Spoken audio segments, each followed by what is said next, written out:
My fiancé fell in love with the company receptionist and insisted on breaking off our engagement. It was a family alliance, devoid of deep affection. I sincerely advised him. The company is going through a tumultuous period.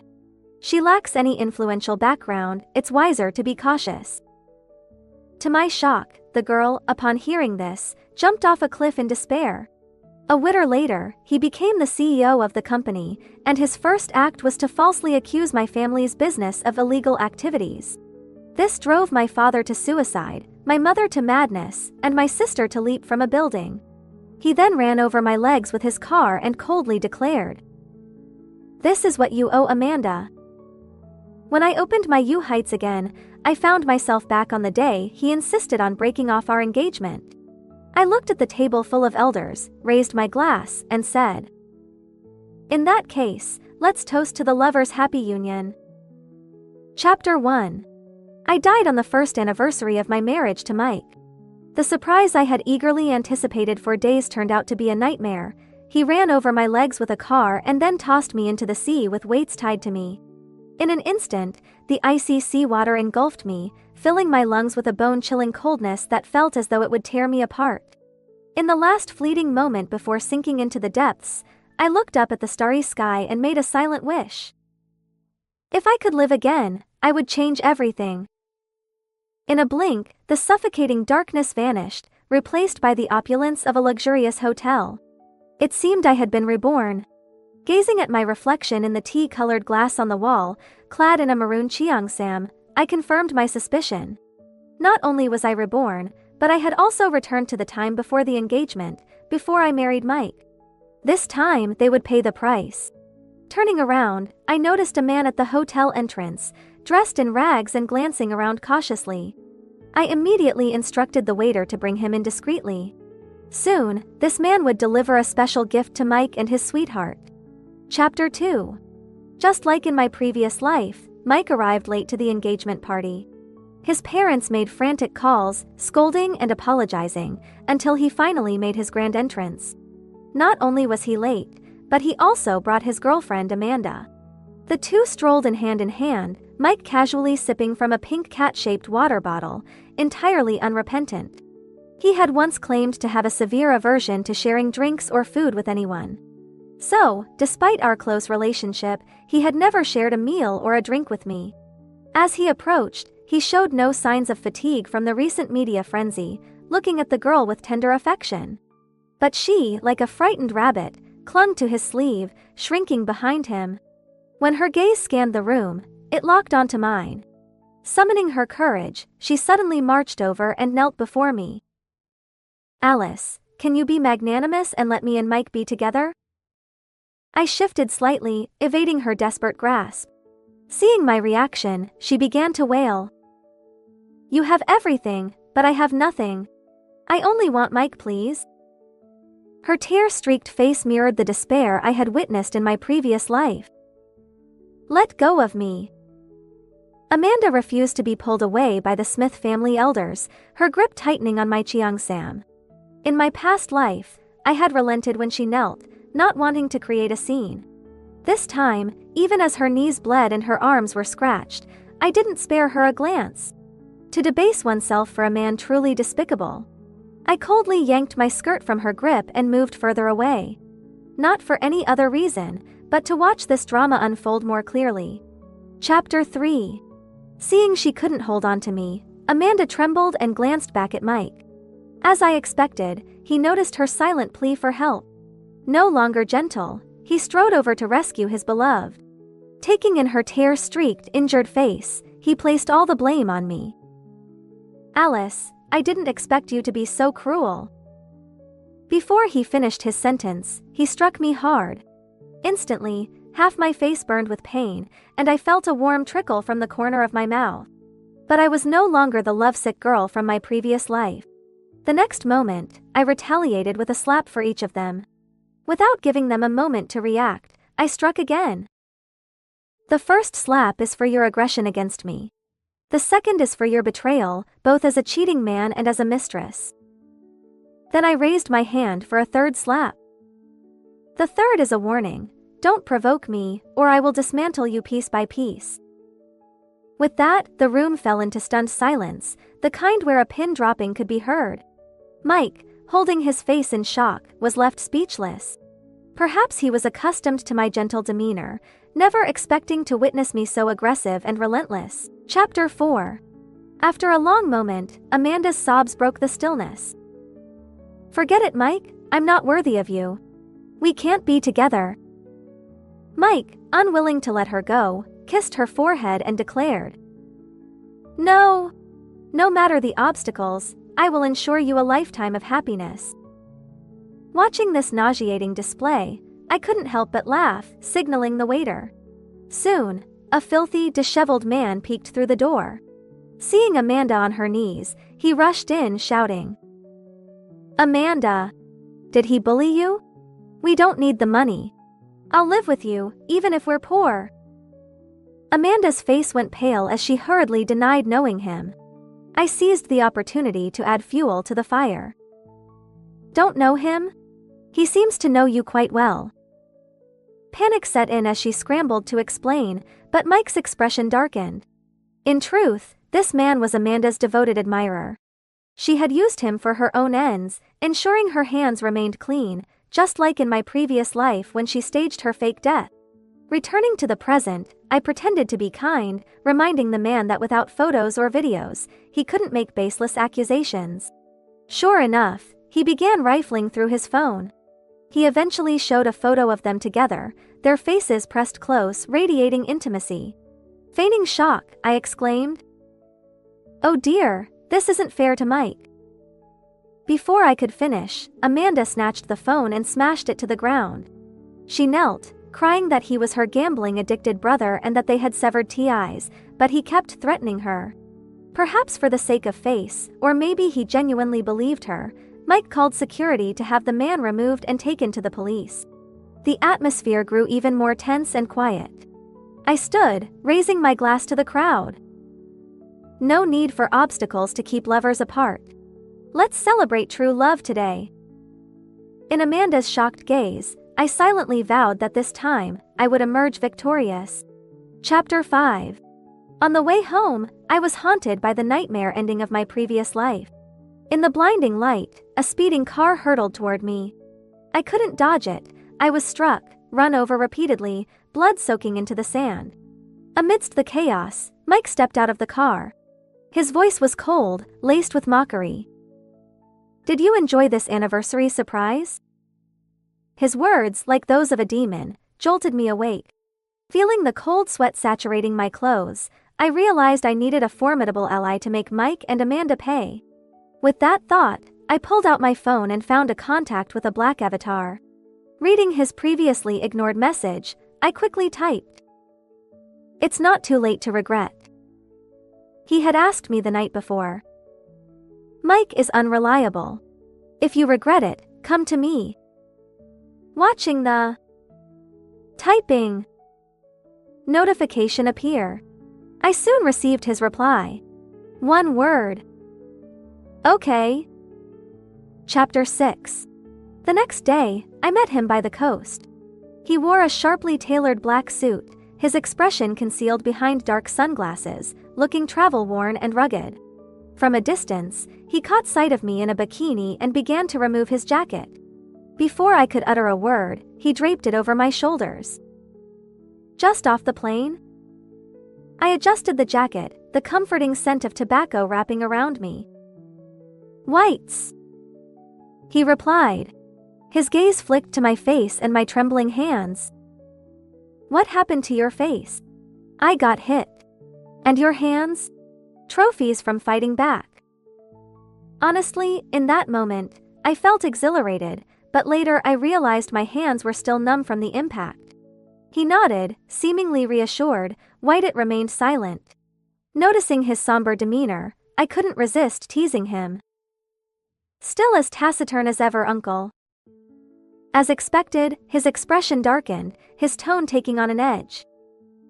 "We're not related by blood, and we're close in age. Why call me uncle?" "Indeed, Ethan."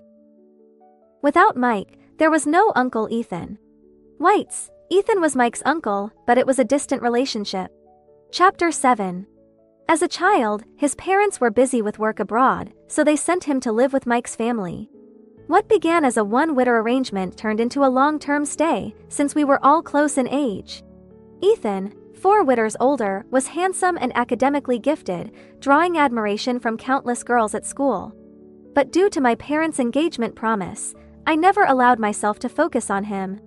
White. I wasn't naive, his intense gaze was impossible to overlook. During my first stirrings of affection, I secretly admired him. While Mike was carefree and mischievous, Ethan was steady and responsible, excelling in competitions. Where Mike sought pleasure, Ethan was always there to support me. How could I not be captivated by someone so extraordinary? But every time I called him Uncle, it served as a reminder of the barrier between us. I noticed the way he paused whenever I used that title, but I thought it signified an unbridgeable chasm. In this new life, I wished I could knock some sense into my old-fashioned self. However, I didn't need a perfect lover, I needed the best partner to help me reshape my fate. The waves crashed against the shore, urging me to speak. I took a breath and stated my intention. What if I use you? He removed his sunglasses and stepped closer. His sudden movement made me instinctively take a step back, but he quickly wrapped his arms around me. In the embrace filled with the scent of tobacco, he replied, I would gladly let you. Chapter 8. After sharing my thoughts with Ethan, my phone buzzed incessantly. Unable to resist, I checked and discovered the engagement drama had spiraled out of control. Ethan glanced at my screen, pulling me under the shade of a sun umbrella. Calmly, he said, If you can't hide it, change it. Oh. What's your plan, Mr. Smith? He didn't respond verbally but showed me through his actions. That night, a new trending topic surfaced. Smith-White engagement cancelled. Curious, I clicked on it and realized it was breaking news. There were photos and videos. While I met Ethan, Amanda was kneeling at the Smith family mansion. Next to her were cheap gift boxes. In the pouring rain, she wore a white dress, now soiled and tattered. Whited she stood tall, declaring, Family status is outdated. Mike and I are true love. Her determination surprised me. In such an upscale neighborhood, especially one currently under media scrutiny, scandals wouldn't easily slip out. Few could manage full HD footage. I realized this was Ethan's doing. But it felt a bit lacking. He overestimated Mike's concern for family reputation while underestimating Amanda's ambition.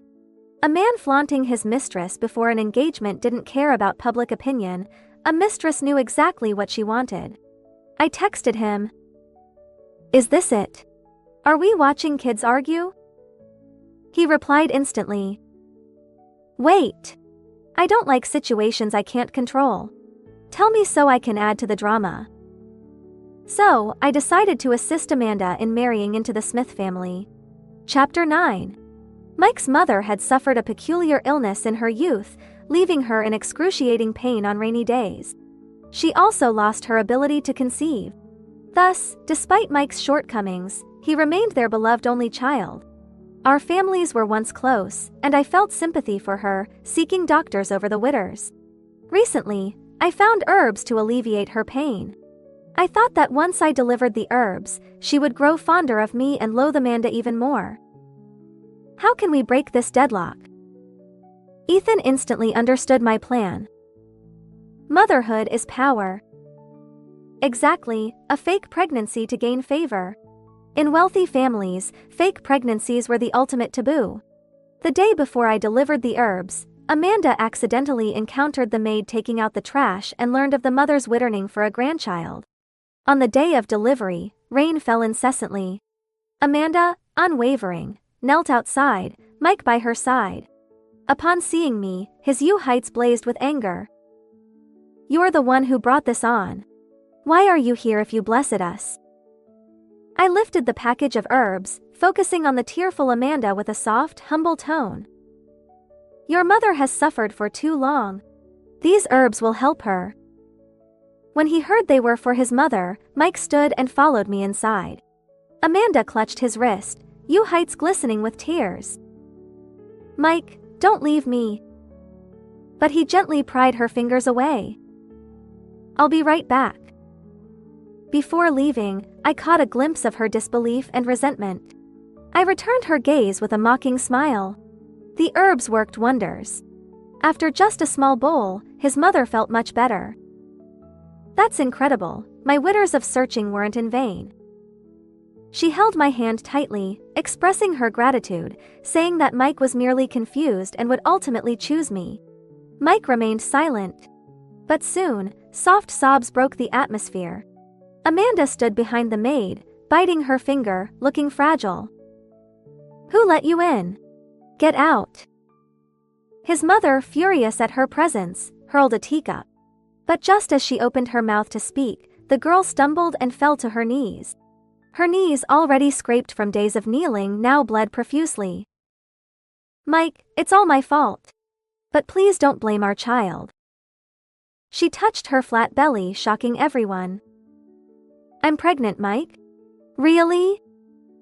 His mother's hostility evaporated, replaced by joy. I knew the plan had succeeded. Next would be the family's joyous reunion. I took my leave. Just outside the mansion, I spotted a familiar black car. As I paused, the door swung open, and Ethan stepped out. He gazed at me, his usual cold demeanor softened by vulnerability. As I approached, he enveloped me in a tight embrace. "It's been too long, Chuyi. I thought you'd regret it." His pure affection stirred something deep within me. I stood on my toes, nuzzling his neck. "With you, I'll never regret it." His heartbeat quickened, echoing the intensity of the moment. Chapter 10. The first round went smoothly, reinforcing my belief that I hadn't misjudged Ethan. He truly was an exceptional ally. And indeed, he was. Before long, Ethan's team leveraged big data to reveal an entirely different side of Amanda. He halted my hand as I reached for the file. "Do you remember how they met?" I recalled the gossip swirling around Mike and Amanda's first encounter. She had been the receptionist at his company, with a tragic background. It was said that she had violated company policy by taking in a stray dog at the reception desk. When reported, she had protested loudly against the company's inhumanity and cruelty. This bold act had captured Mike's attention. He had praised her for her love of animals and her vibrant, assertive nature. Before long, they were inseparable. Ethan interrupted my thoughts. "She's actually the leader of an animal abuse group." "Abuse?" I quickly pulled out the file, and the extensive data combined with gruesome images sent chills down my spine. "Not only that, but she livestreams it for profit." Ethan took the file from me, stopping my viewing. "Alice, it's time for the second round." Chapter 11. I instantly grasped his intention. This scoundrel, Amanda, needed to be buried under evidence, never to rise again. That afternoon, I contacted a familiar client to arrange a charity rescue event, emphasizing the importance of inviting the Smith family. Such charity events significantly enhance brand reputation and are usually attended by high-ranking executives. Amanda and Mike's meeting and falling in love had previously been touted by netizens as a Mary Sue novel come to life. Now, she was nearly assured of becoming Mrs. Smith, and given that backstory, it was likely she would attend. Sure enough, on the day of the live-streamed event, Amanda appeared, sweetly linked to Mike's arm. The event included pet feeding, simple interactions, and photo sessions. Everything proceeded smoothly until the interaction segment, where guests were to teach the pets to shake hands in a private room. For the guests before Amanda, we adhered to the usual protocol, but due to poor interaction, we hided pre-recorded videos.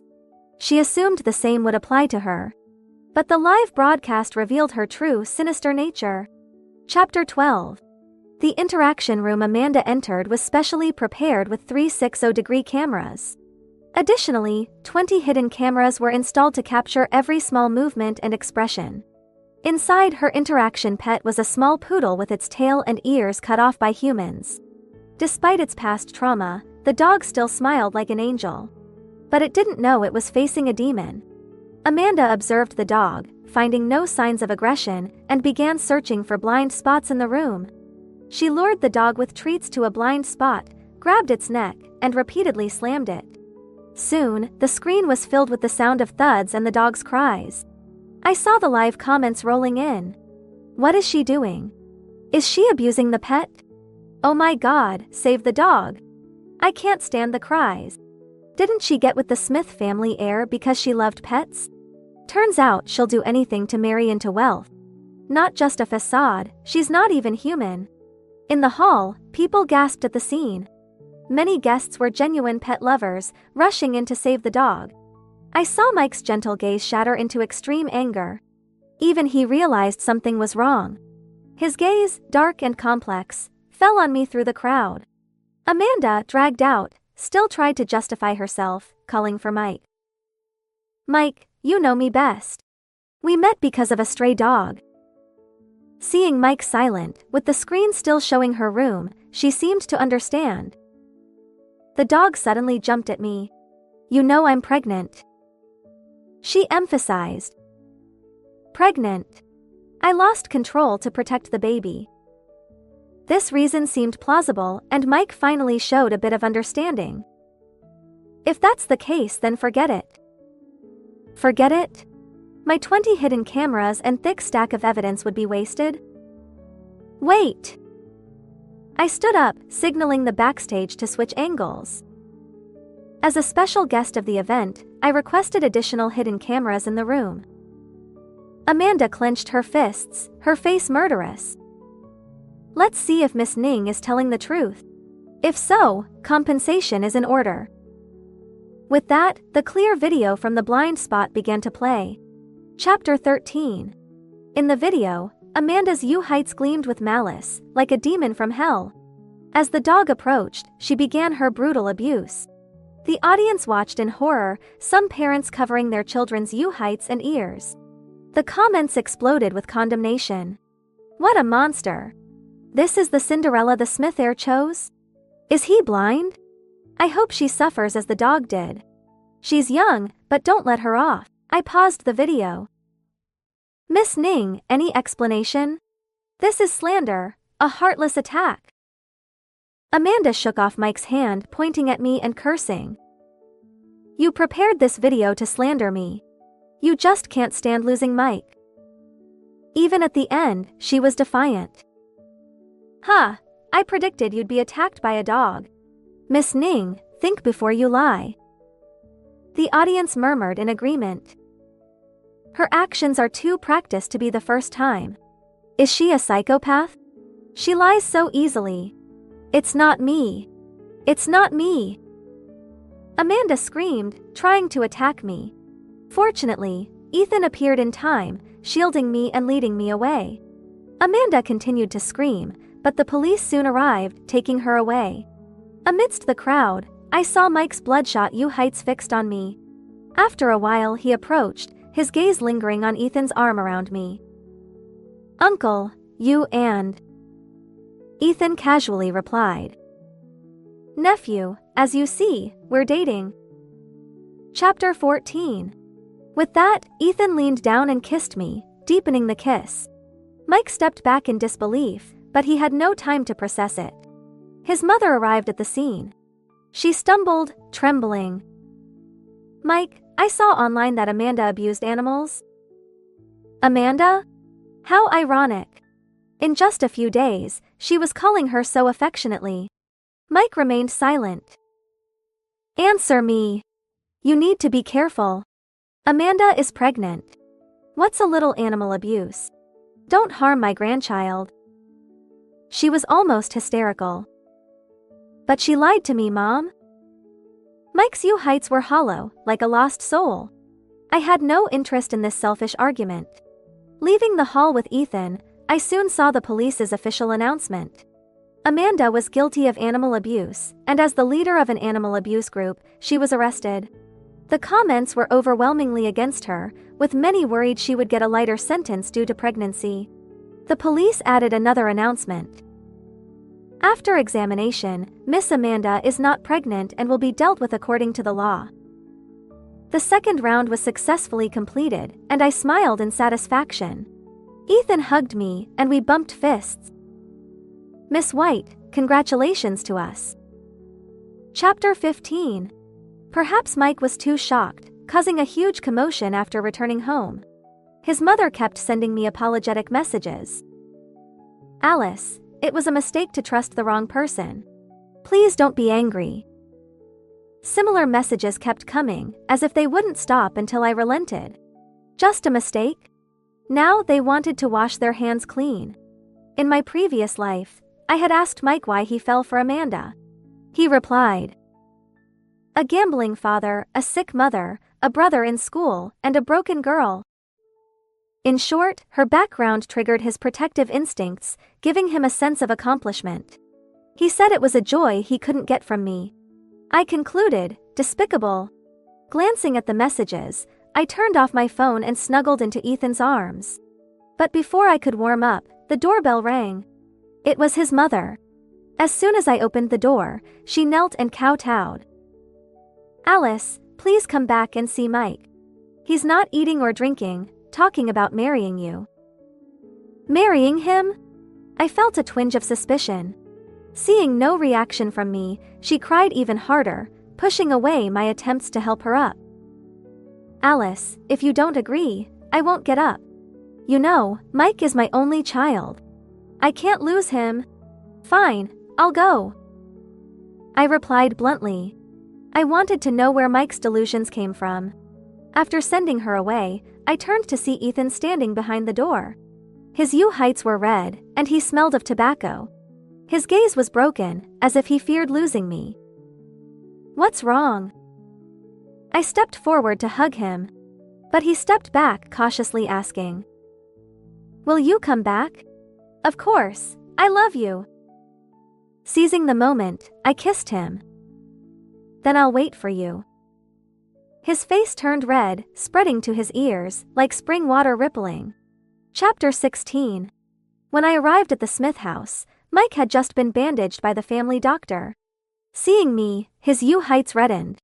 Before I could speak, he pulled me to the swing in the garden. "Do you remember? You loved swinging here as a child." He held the swing's rope, reminiscing. "I promised to swing with you forever." His gaze shifted to my face, full of hope. "Alice, I was confused before. I just want to be with you." I rolled my heights, straightening the swing. "No need. I can swing myself." But he laughed and cried, nodding. I felt he wasn't enlightened but mentally unstable, like a fool. Suddenly he shouted, venting whitters of resentment. "But you were supposed to marry me. You were supposed to marry me. The engagement is over." I was getting impatient. He grabbed my hand, enunciating, "I mean in the previous life." One sentence cleared my doubts. He had memories of the previous life too. Looking into his heights, I saw the seasoned look of a businessman. "In the previous life, you happily married me without all this drama. I know I hurt you, but it wasn't intentional. I trusted the wrong person. This time, I know her true nature and won't hurt you again. It was Amanda. She approached me with a purpose. I was deceived. In the previous life, I thought she was forced to die, so I..." "Enough, I don't want to hear it." I smiled. "Even if she schemed, you agreed to make her your girlfriend. If you knew your place, nothing would have happened. You wouldn't have been so blind and deaf to kill my family over a few words. What's the use of saying grandiose words now, blaming others? The child is dead, and now you want to nurse it. It's good you remember, so you won't feel wronged when you die." He opened and closed his mouth, unable to argue. "Give me a chance to atone, Alice." "No, your atonement disgusts me." Not wanting to argue, I grabbed my bag and left. Behind me, he laughed coldly. "Do you think Ethan is so great? The Smith family will be mine." I paused, feeling sorry for his arrogance, but didn't look back. The past is irretrievable, and an ordinary ex should stay in the past. After all, whether the Smith family can last the winter is uncertain. This time, with Ethan back and our family's support, the big project is up for grabs. Chapter 17. On the day of the project bid, Mike was a different man, radiant and confident. I guessed he had a copy of the project plan from the previous life. In the previous life, my father and I worked tirelessly for a month to create that plan. The deadline was tight, the task heavy, and we barely slept, finally producing a quality proposal. And Mike? He called himself Little Smith. Sitting in the decision-making seat, only looking at results, not the process. He didn't put in any effort but raised countless useless questions about the plan. His familiarity with the project came from client praise. The project's success brought not only billions in revenue but also long-term stable cooperation. But this time, I had Ethan and the evidence I gathered. Mike, you will never rise again. After other companies presented, only Ethan and Mike remained. The project was about helping orphanage children with a warm, supportive theme. Ethan's proposal, based on my experiences from both lives, introduced a new concept. Using life swap. Encouraging orphanage children to swap lives with ideal professionals for a day, inspiring them to strive for their goals. After the presentation, applause filled the hall. Next was Mike. His presentation was identical to the previous life, changing the overall sad tone, helping children overcome their backgrounds, and encouraging independence and confidence. He even saved $20 million in the budget with his experience and memory. After discussion, the client made their final choice. The Smith family, Little Smith, has a great proposal. As the words fell, Ethan and I stood up. No, he doesn't deserve it. Chapter 18. Smiling at Ethan, I walked to the stage, playing the evidence I had collected. The evidence was Mike's past comments on various social platforms. Under a video of a girl dancing, he commented, "Pretty flirtatious for her age." Under a video of a girl eating a sausage, he commented, "Looks pretty skilled." Under a video of a girl doing splits, he commented, "Can unlock more positions?" There were many such evidences. With each one, his face darkened. After all were shown, he admitted. His tone was harsh. "So what? How can you prove it's me?" Watching his hysterical state, I calmly said, "Now it's confirmed." Turning to the client, "Would you trust such a partner? Would society? Would the people?" He still struggled. "Those were just jokes. I never meant to do anything." Ethan replied for me, "Just thinking about it is disgusting." Soon, the client changed their decision and we secured the project. As he was dragged away, his height fixed on me. Ethan asked where I got the evidence. I tapped my phone. The internet is not lawless. Chapter 19. With 3 rounds over, he had no chance to rise again, and the Smith family was nearing its end. I saw online posts from his former fans showing his current state. He was no longer the proud, cold man, but disheveled, sitting by the roadside. The girl who posted said he seemed mentally unstable. He kept muttering about being a future business star, achieving greatness, with his childhood sweetheart by his side. I sighed and scrolled past. But the next day, he showed up at my company. After work, in the chaos, I didn't notice him until he cornered me. Just as the knife was about to stab my chest, Ethan kicked him away, shielding me. Security quickly surrounded and took him to the police. As he was dragged away, his heighted on me, muttering something. But it didn't matter. On the way home, Ethan held my hand. Successful cooperation. His tone was calm but sad. But you almost got hurt. I let go of his hand and jumped on his back. Since the cooperation went so well, let's cooperate for life. He froze for a moment, then quickly agreed. Deal. By the windy coast, I saw his ears turn red. Looking at the shore where I died in the previous life, I smiled brightly, teasing him.